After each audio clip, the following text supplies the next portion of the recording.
Good morning বন্ধুরা। আমার নাম হচ্ছে সুমন। তো তোমাদের আমাদের ইউটিউব চ্যানেলে তোমাদের সবাইকে স্বাগত। তো আমরা কি করছি না, এনটিপিসি 2025-এ যে এক্সাম হয়েছিল, তো সেই এক্সামের প্রত্যেক শিফটগুলোকে আমরা অ্যানালাইজ করছি। তো এর আগে একটা তোমাদের ভিডিও বানিয়েছি আমি, কি না, 9ই জুনের যে থার্ড শিফটের কোশ্চেনগুলো হয়েছিল এনটিপিসির, তার একটা আমি সেট বানিয়েছি। কিসের না, জিকে জিএস এর।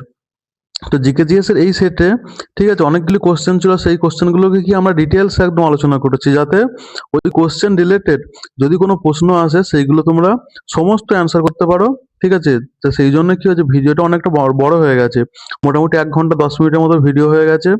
তো এখানে একটা আমাদের কোশ্চেন এসেছিল ডিএনএ আরএনএ হিসাবে রিলেটেড। তো সেই জন্য সেই কোশ্চেনটাকে আমি আলাদাভাবে সেপারেট ভাবে এখানে ডিসকাশন করছি। তো ওই ওই যে আগের ভিডিওটা যেটাতে আমি আলোচনা করেছি পুরো সমস্ত জিকে জিএস এর কোশ্চেন গুলো, সেই ভিডিওর লিঙ্ক তোমাদের ডেসক্রিপশনে আমি দিয়ে দেবো। আর তোমরা এইখান থেকে এটা দেখো ভালো করে, ডিএনএ আরএনএ রিলেটেড যেসব কোশ্চেন পরীক্ষাতে আসবে এই ভিডিওটা দেখলে তোমাদের আর সেগুলো মিস হবে না। ঠিক আছে, তো চলো আমরা দেখে নিই প্রশ্নটা। দেখো প্রথমে প্রশ্নটা কি বলেছে দেখো, না DNA polymerase catalyses the addition of nucleotides during DNA replication, it's main role too. দেখো কি বলেছে না, ডিএনএ পলিমারেজ ডিএনএ প্রতিলিপিকরণের সময় নিউক্লিওটাইড সংযোজনকে অনুঘটক করে, এর প্রধান ভূমিকা হলো। মানে মেনলি তোমাকে এই কোশ্চেনটাতে জানতে চেয়েছে না, ডিএনএ আমার রেপ্লিকেশনের সময়,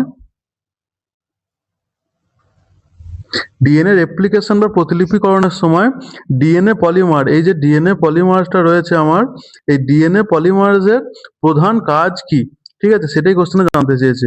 তো প্রথমে আমরা যেখানে ডিএনএ সম্বন্ধে জানবো কোশ্চেনটার, ঠিক আছে, আরএনএ সম্বন্ধে জানবো আমরা, তারপরে আমরা সেল ডিভিশন বা কোষ সেল সাইকেল, কোষ বিভাজন এইগুলো সম্বন্ধে আমরা জানবো। এবং তারপরে আমরা কি ডিএনএ যে পলিমার্স গুলো রয়েছে সেই ডিএনএ পলিমার্স গুলো সম্বন্ধে জানবো। তারপরে আমরা এই কোশ্চেনটার অ্যান্সার করব। ঠিক আছে, তো চলো প্রথমে আমরা দেখে নিই এখান থেকে। কি ডিএনএ, প্রথমে আমরা জানবো কি ডিএনএ কি এবং এটি কোথায় থাকে। ডিএনএ কি না, ডিএনএ হলো কি একটি ডিঅক্সি রাইবোজ নিউক্লিক অ্যাসিড। এটি জীবের জিনগত তথ্য বহন করে এবং বংশগতি নিয়ন্ত্রণ করে। ঠিক আছে, কেননা তোমরা ধরো কি তোমাদের শরীরের ভেতর প্রত্যেকটা সেলের, কি না তোমাদের শরীরের ভেতর প্রত্যেকটা সেলের একটা করে ইনস্ট্রাকশন বুক থাকে, একটা করে ইনস্ট্রাকশন বুক থাকে। ইনস্ট্রাকশন বুক কি না, সেইটা অনুযায়ী তোমরা তোমাদের কাজগুলো করো একটা ইনস্ট্রাকশন বুক অনুযায়ী। তো তেমনি তোমরা ধরো কি প্রত্যেকটা তোমাদের সেল আছে, সেলের ভেতরে একটা করে ইনস্ট্রাকশন বুক আছে, সেই ইনস্ট্রাকশন বুক অনুযায়ী প্রত্যেকটা সেল কাজ করে। তাহলে সেই ইনস্ট্রাকশন বুকটাই কি হয়ে যাচ্ছে তোমার সেলের ভেতরে বা কোষের ভেতরে, সেটি হয়ে যাচ্ছে তোমাদের ডিএনএ। ঠিক আছে, আচ্ছা ডিএনএ কোথায় থাকে না, ডিএনএ প্রধানত কোথায় থাকে না, নিউক্লিয়াসে থাকে। নিউক্লিয়াসে কোথায় থাকে না, ইউক্যারিওটিক কোষ যেগুলো থাকে সেই ইউক্যারিওটিক কোষগুলোর, ঠিক আছে, নিউক্লিয়াসের মধ্যে কোথায় ডিএনএ থাকে। আর প্রোক্যারিওটিক কোষে কোথায় থাকে, প্রোক্যারিওটিক কোষে সাইটোপ্লাজমের মধ্যে ছড়ানো ভাবে থাকে। ঠিক আছে, এছাড়াও কোথায় পাওয়া যায় ডিএনএ না, মাইটোকন্ড্রিয়াতেও অল্প পরিমাণে পাওয়া যায়। ঠিক আছে, আচ্ছা ডিএনএ এর কাজ কি, ডিএনএ প্রধানত কি করে না, বংশগতির তথ্য সংরক্ষণ করে, আর কি প্রতিলিপি তৈরি করে, প্রতিলিপি বা রেপ্লিকেশন করে, একটা থেকে দুটো বানায়। আচ্ছা প্রোটিন তৈরির নির্দেশ দেয়। ডিএনএ কি করে না, প্রোটিন তৈরির নির্দেশ দেয়। এছাড়াও কি না, বৈশিষ্ট্য নির্ধারণ। ঠিক আছে, মানে ধরো তোমার বাবার চোখগুলো হচ্ছে কটা কটা, তাহলে সেখান থেকে সেই তোমার চোখগুলো কটা কটা হয়েছে, তো সেইগুলো কোথা থেকে হয়েছে, এই বৈশিষ্ট্যটা কোথা থেকে হয়েছে না, এই যে তোমার বাবার ডিএনএ তোমার মধ্যে এসছে, সেই জন্যই কি সেই তোমার বাবার যে চোখের বৈশিষ্ট্যটা সেইটা তোমার মধ্যে ফুটে উঠেছে। তো সেই কাজটা কে করেছে না, সেই কাজটা করেছে ডিএনএ। ঠিক আছে, আচ্ছা পরে আমরা কি বলবো, ডিএনএ গঠন। ডিএনএ কি নিয়ে গঠিত না, ডিএনএ সাধারণত কি নিউক্লিওটাইড দিয়ে গঠিত ডবল হেলিক্স কাঠামো। এটি কি না, একটা পেঁচানো সিঁড়ির মতন টুইস্টেড, দেখো পেঁচানো কি একটা সিঁড়ির মতন, এটা কি টুইস্টেড ল্যাডার বা পেঁচানো সিঁড়ির মতন, এটা কি আমরা কি বলি হেলিক্স কাঠামো বা ডবল হেলিক্স কাঠামো মাধ্যমে এটা তৈরি। ঠিক আছে, এটা কি দিয়ে তৈরি হয় ডিএনএ না, নিউক্লিওটাইডস দিয়ে তৈরি হয়।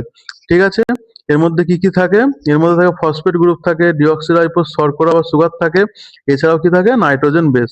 তাহলে মেনলি কি কি থাকে না, ফসফেট গ্রুপ থাকে, আচ্ছা নাইট্রোজেন বেস থাকে, নাইট্রোজেন বেস থাকে, আর কি থাকে ডিঅক্সিরাইবোজ শর্করা বা সুগার এর মধ্যে থাকে।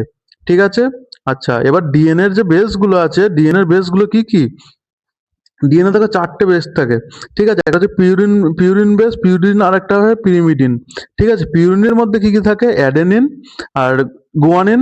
অ্যাডেনিন আর গুয়ানিন পিউরিনের আন্ডারে আসে। আর পিরিমিডিনের আন্ডারে কি কি আসে? না সাইটোসিন আর থাইমিন, ঠিক আছে? তো একটা জিনিস মনে রাখবে তোমরা, এটা মনে রাখার জন্য তোমরা ভাববে কি, না অনিল নামে একটা ছেলে আছে, সে কি করে, না এই অনিল নামের ছেলেরা শুধুমাত্র কি টিনাকে লাইক করে।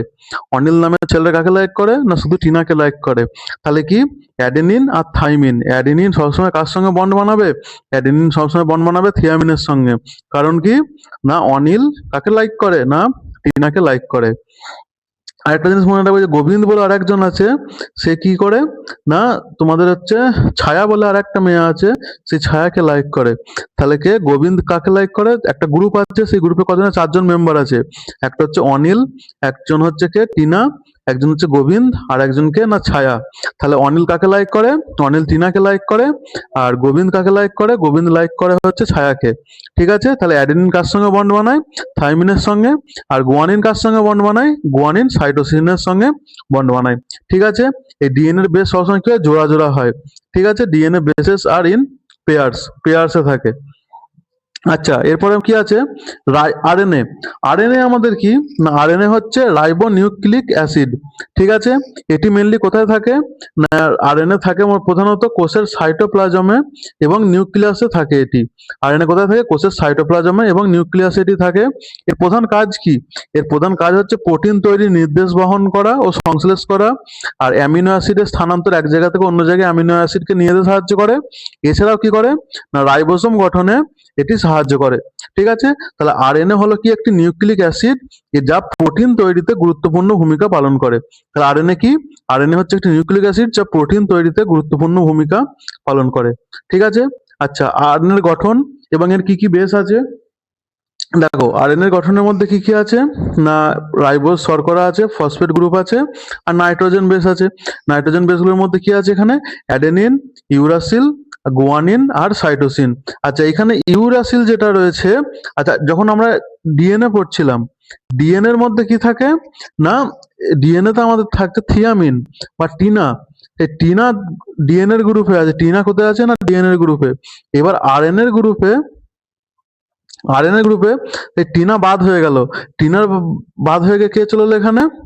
ইউ, ঠিক আছে? বা ইউ মানে তুমি এখানে ধরতে পারো কে, না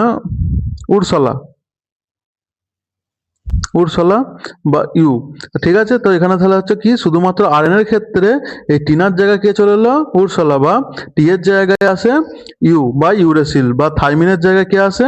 না ইউরাসিল। এছাড়া বাকি যেগুলো ছিল যেমন অ্যাডেনিন, গুয়ানিন, সাইটোসিন, যেগুলো যেমন ছিল সেরকম আসবে, ঠিক আছে?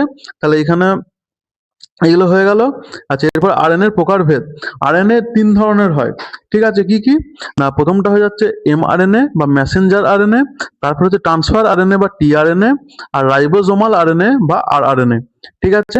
তো মেসেঞ্জার আরএনএ বা আরআরএনএ এর কাজ কি? না এটি ডিএনএ থেকে প্রোটিন তৈরির বার্তাকে নিয়ে যায়, ঠিক আছে? আচ্ছা, বা এই মেসেজটাকে বয়ে নিয়ে যায়। আচ্ছা, ট্রান্সফার আরএনএ, টিআরএনএ এর কাজ কি? না অ্যামিনো অ্যাসিডকে রাইবোসোমে পৌঁছে দেওয়া। অ্যামিনো অ্যাসিডকে রাইবোসোমে পৌঁছে দেওয়া কার কাজ? না টিআরএনএ বা ট্রান্সফার আরএনএ এর কাজ। আর তারপরে আমাদের কি আছে? না রাইবোজোমাল আরএনএ। রাইবোজোমাল আরএনএ এর কাজ কি? না রাইবোসোমের গঠন ও প্রোটিন সংশ্লেষে সাহায্য করে। কি করে? রাইবোসোমের গঠন ও প্রোটিন সংশ্লেষে সাহায্য করে কে? না রাইবোসোমাল আরএনএ বা আরআরএনএ, ঠিক আছে? এরপরে আমরা কি দেখবো? কোষ চক্র এবং এর গুরুত্ব এবং সেল ডিভিশন বা এগুলো আমরা এরপরে দেখবো।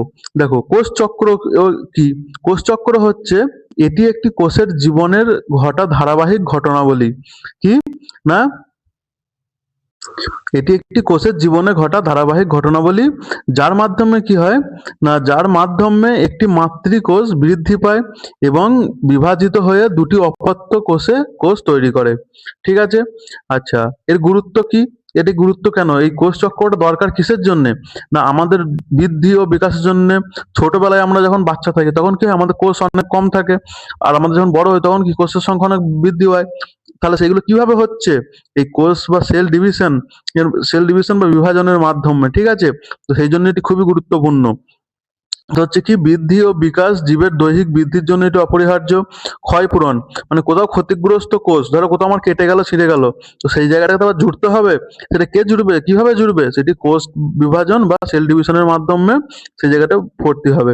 তাই কি ক্ষতিগ্রস্ত কোষের স্থলে নতুন কোষ তৈরি করা, এটি কোষ চক্রের কাজ। আচ্ছা, প্রজনন এককোষী জীবের বংশবৃদ্ধি ও জনন কোষ তৈরিতে ভিত্তি রাখে নামারি কোষচক্র। ঠিক আছে, কোষচক্রের দুটি দশা থাকে বা দুটি ফেজ থাকে, দুটো ধাপে হয়। প্রথম ফেজটা কি আমার, না প্রথম ফেজটা হচ্ছে ইন্টারফেজ। ঠিক আছে, প্রথম ফেজটা হচ্ছে আমার ইন্টারফেজ, বা এইটাকে আমরা কি বলি না প্রিপারেশন ফেজ। ঠিক আছে, আর তারপর আছে কি না বিভাজন দশা বা এম ফেজ, এটা কি বলি মাইটোসিস ফেজ বা মাইটোসিস ফেজ বা বিভাজন দশা।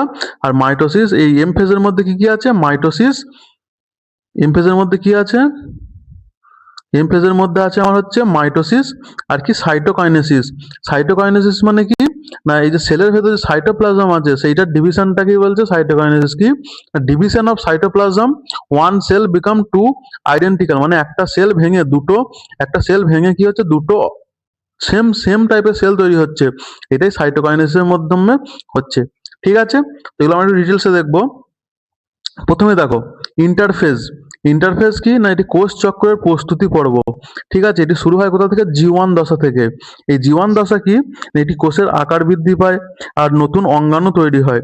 এরপরে কি আছে আমার এস ফেজ, এখানে কি ডিএনএ প্রতিলিপিকরণ হয়, মানে কি ডিএনএ অনুলিপন হয় এবং ক্রোমোজোমের সংখ্যা কি হয় দ্বিগুণ হয়। ইম্পর্টেন্ট, এখান থেকে প্রশ্ন আসবে কি না ক্রোমোজোমের সংখ্যা আমার ইন্টারফেজের কোন দশায় হয়, ইন্টারফেজের এস দশায় হয়। ঠিক আছে, ক্রোমোজোমের সংখ্যা দ্বিগুণ হয়। তারপরে জি2 দশা বা প্রসূতি দশা, এখানে কি হয় বিভাজনের জন্য প্রয়োজনীয় প্রোটিন ও শক্তি সঞ্চয় হয় কোথায় না আমার এই জি2 দশাতে। ঠিক আছে, এরপর আছে কি আমার এম দশা বা এম ফেজ। ঠিক আছে, এম ফেজের মধ্যে কি কি আছে বললাম, একটা হচ্ছে মাইটোসিস আর একটা হচ্ছে কি সাইটোকাইনেসিস। ঠিক আছে, সাইটোকাইনেসিস মানে কি, মানে হচ্ছে সাইটোপ্লাজম এই কোষের মানে নিউক্লিয়াস বাদে বাকি যে জিনিসপত্রগুলো রয়েছে কোষে সেইগুলো দুভাগে বিভক্ত হওয়াটাকে আমরা কি বলছে না সাইটোকাইনেসিস। ঠিক আছে, তো সাইটোপ্লাজমের বিভাজনটা হচ্ছে এটি আমার সাইটোকাইনেসিস। আর মাইটোসিস কি না মাইটোসিসের চারটে ধাপে হয়।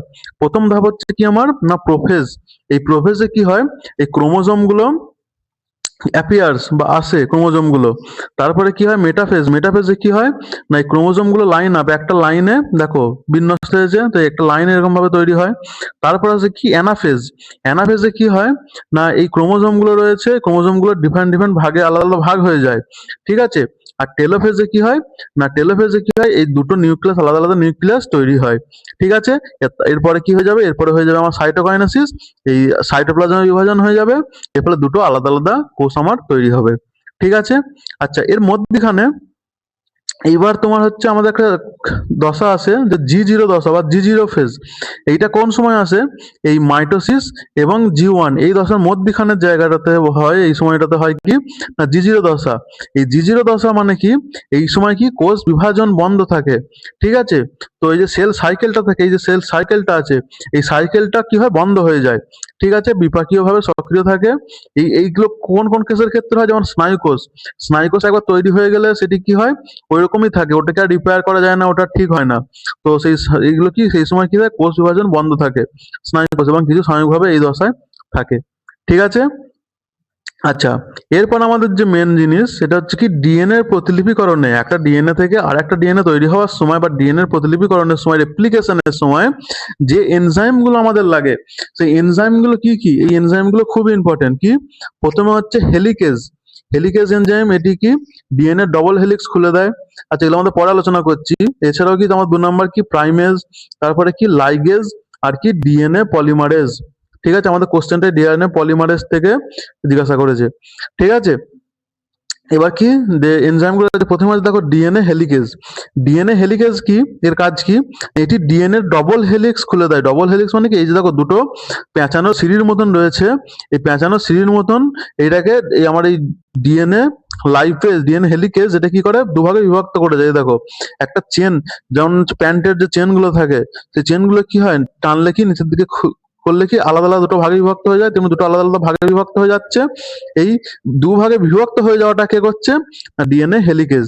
এরপরে কি আসে? না আরএনএ প্রাইমেজ। আরএনএ প্রাইমেজ কি করে? না এটি ছোট আরএনএ প্রাইমার তৈরি করে, যা ডিএনএ প্রতিলিপি শুরুর জন্য প্রয়োজন হয়। ঠিক আছে, এরপর আমাদের কি না ডিএনএ পলিমারেজ। এটা খুব ইম্পর্টেন্ট। ডিএনএ পলিমারেজটা কি করে? না এটি নতুন ডিএনএ স্ট্র্যান্ড তৈরি করে, নতুন ডিএনএ স্ট্র্যান্ড তৈরি করে, নিউক্লিওটাইড তার মধ্যে নিউক্লিওটাইড যোগ করে। কি করে? না নতুন ডিএনএ স্ট্র্যান্ড তৈরি করে নিউক্লিওটাইড যোগ করে। এরপরে কি আসে আমাদের? DNA ligase. ডিএনএ লাইগেজ কি? এটি ডিএনএ এর বিচ্ছিন্ন অংশগুলোকে, ডিএনএ এর যে বিচ্ছিন্ন অংশগুলো আছে সেগুলোকে যুক্ত করে একটি অখণ্ড স্ট্র্যান্ড তৈরি করে।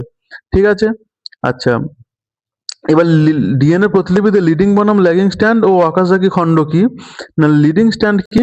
না লিডিং স্ট্যান্ড হচ্ছে এটি রেপ্লিকেশন 4 রেপ্লিকেশন 4 মানে এদিকে হচ্ছে, এদিকে অবিচ্ছিন্নভাবে তৈরি হয়। আর তারপরে কি ল্যাগিং স্ট্যান্ডে কি হয়? এটি ছোট ছোট যে খণ্ডগুলো আছে, দেখো ছোট ছোট যে খণ্ডগুলো আছে সেইগুলোকে কি বিচ্ছিন্নভাবে তৈরি হয় এবং পরে লাইগেজ দ্বারা যুক্ত হয়। এই ছোট ছোট যে খণ্ডগুলো রয়েছে এইগুলোকে আমার কি বলে? না ওয়াকাজাকি খণ্ড। ঠিক আছে, তাহলে আমরা কি করলাম জানলাম না ডিএনএ পলিমারেজের কাজ কি? ডিএনএ পলিমারেজের কাজ হচ্ছে নতুন ডিএনএ স্ট্র্যান্ড তৈরি করে এবং সেগুলোকে নিউক্লিওটাইড যোগ করে। ঠিক আছে, কি বলেছিল আমার কোশ্চেনটা? এই যে ডিএনএ পলিমারেজ বলছে DNA polymerase catalyses the addition of nucleotides during DNA replication. It's mean deals to, এটি ওকাজাকি খণ্ডগুলোকে একসঙ্গে যুক্ত করে না, ওকাজাকি খণ্ডগুলোকে একসঙ্গে যুক্ত কে করে? না ওকাজাকি খণ্ডগুলোকে একসঙ্গে যুক্ত করে হচ্ছে ডিএনএ লাইগেজ। ঠিক আছে, তারপর আমার কি বলেছে? না এটি ল্যাগিং স্ট্যান্ড থেকে আরএনএ এর প্রাইমারেজ অপসারণ করে, পরে প্রাইমারেজ অপসারণ করে না এটি। ঠিক আছে, এটিও হবে না। তারপরে কি বলেছে? Unwind the DNA double helix. DNA double হেলিক্সকে পেঁচানো মুক্ত করে না, এটিও নয়। এটি কে করে? না এটি করে হচ্ছে ডিএনএ, সরি এটি করে হচ্ছে আমার ডিএনএ হেলিকেজ এটি করে। ঠিক আছে, আর ডিএনএ পলিমারেজ কি করে? না এটি নতুন ডিএনএ স্ট্র্যান্ড তৈরি করে ও নিউক্লিওটাইড যোগ করে। কি বলেছে? এটি প্লেটের পরিপূরক নতুন ডিএনএ স্ট্র্যান্ডের সংশ্লেষ করে বা তৈরি করে। তাহলে আমাদের অপশন 3 অ্যান্সার হয়ে যাবে। ঠিক আছে, তো এর সম্পূর্ণ ভিডিওটার লিঙ্ক আমি তোমাদের ডেসক্রিপশনে দিয়ে দেবো। ঠিক আছে, তো বাকি যে কোশ্চেন গুলো আছে আমাদের এই 9 জুন এনটিপিসির যে থার্ড শিফটের প্রশ্নগুলো যত আছে জিকে আর জিএস এর, সেগুলো সব আমি তোমাদের লিঙ্কে দিয়ে দেবো, ডেসক্রিপশনে লিঙ্ক দিয়ে দেবো। তো সেইখান থেকে তোমরা বাকি কোশ্চেনগুলো দেখে নেবে। ঠিক আছে, আর আমার এই পড়ানো ভালো লাগলে লাইক করবে তোমরা, আর চ্যানেলটিকে সাবস্ক্রাইব করো। ঠিক আছে, যাতে পরে এই ধরনের ভিডিওগুলো দেখতে পারো। Thank you.